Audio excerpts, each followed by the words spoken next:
Pemirsa, di hari ketiga Ramadan, petugas Satpol PP Palembang melaksanakan patroli malam. Hasilnya petugas masih mendapati beberapa tempat yang masih beroperasi, salah satunya adalah panti pijat.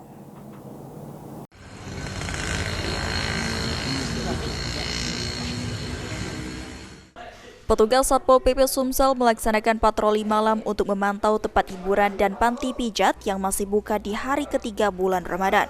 Hasilnya masih saja beberapa tempat yang berpotensi maksiat tetap beroperasi. Salah satunya adalah panti pijat yang masih buka praktik di tengah khusyuknya umat muslim dalam menjalankan ibadah di bulan suci Ramadan.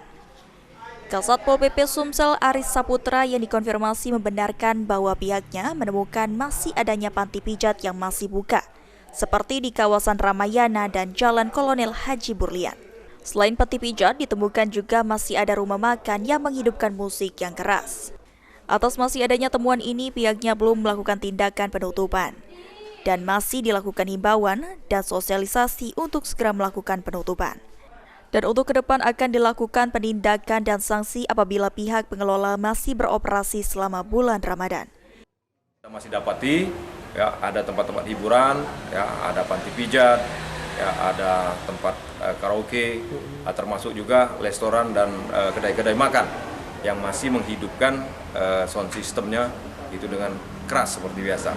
Jadi bagi tempat hiburan kami minta untuk ditutup, ya.